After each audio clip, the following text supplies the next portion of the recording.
One of the coolest experiences you can have through playing D&D and TTRPGs in general is getting to create your own character. I find it to be a very fun, creative process, getting to pick classes and stats and abilities, but that's not what we are talking about today. In this video, we are looking at all the different ways you can bring your character to life visually, which I like to do once I already have an idea of what the character is going to be, but you can do it the other way around too, that doesn't really matter. We'll be going through 5 ways that you can visualize your character so that you have a visual for both yourself as well as something you can show the rest of the group you're playing with. So without further ado, let's begin.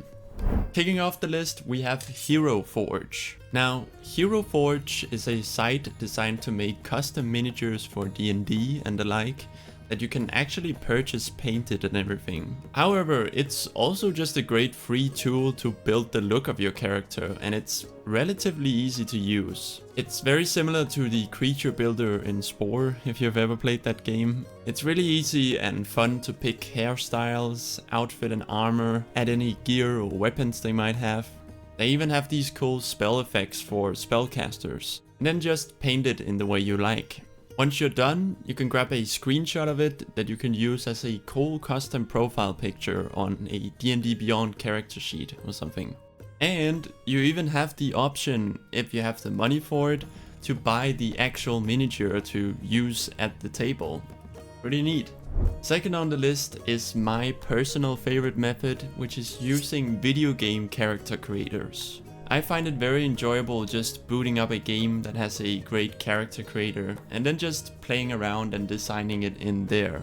For D&D, I recommend the Baldur's Gate 3 character creator because it already has the classes and species in the game. And it's really easy to install a few mods with the built-in mod manager to give you even more options when it comes to hairstyles, head shapes, eye colors, etc. The only downsides with this method is, first of all, you often don't get to customize the outfit that your character is wearing, being usually stuck with whatever the default clothing is. For Baldur's Gate 3, there is a mod which allows you a bit more flexibility in terms of outfit that might help. And second of all, you have to own the actual game first, which isn't cheap. But even price-wise, there are alternatives. For example, the newest Dragon Age game has its character creator available for free that you can download and use. So you do have options if you want to avoid paying a lot of money, which is fair.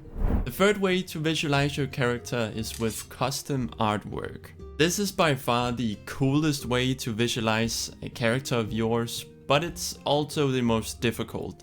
There are 2 paths here, one being paying someone else to draw it for you, and the other being drawing it yourself. My brother, who's been drawing for a very long time, has pretty much created an illustration for all of his characters, and it's always so cool to see. Even if you aren't as skilled yet, I'd still encourage you to give it a shot. It might not be perfect, but even just the fact that you went out and created it yourself, I think makes it cool. That being said, if you are thinking of paying someone else to draw it for you, some good places to look for artists are subreddits like the r/characterart, ArtStation. If you like some of my brother's illustrations, you can reach out to him via this email. Or you could try something like Fiverr. Prices vary a lot as well depending on the artist, so make sure you discuss that with the individual artist you're working with beforehand, so that you can decide whether that's something you want to do or not. So yeah.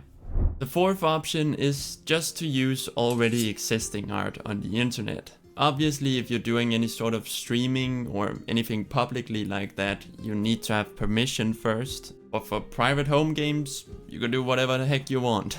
If you are using D&D Beyond, there are a whole bunch of pre-made avatars for all of the different species in the game. That will likely allow you to find something at least similar-ish to what you're looking for. Another good option is searching for character concept art from movies or TV shows or games that kind of match the style you're looking for. Also, if you find a piece of art from an artist you really like, feel free to send them a message letting them know that you appreciate the artwork. I'm I'm sure that it would mean a lot to them, and it's kind of the least you can do. The last method is using AI art for your character portraits. This might be a bit of a controversial one, and it's not a method that I use personally, but quite a few of my friends have done so for smaller games and one-shots, and it has looked fine. The method that my friends have used is using Microsoft Bing to generate the art piece, and then a bit of photo editing afterwards to fix any weird looking parts. It's sort of similar to the previous approach in that it probably won't look exactly the way you want, but it might look good enough. Now, obviously you don't have to have character art for your character. You can just describe it with words, like so many other things in D&D. But for those of you who do want to create a visual for your character, I hope at least one of these methods sounds like a cool way that you can do that. If you have any additional recommendations that I haven't talked about in this video, go ahead and share them in the comments down below. And as always, I hope you have a great day or night, and may the dice roll in your favor.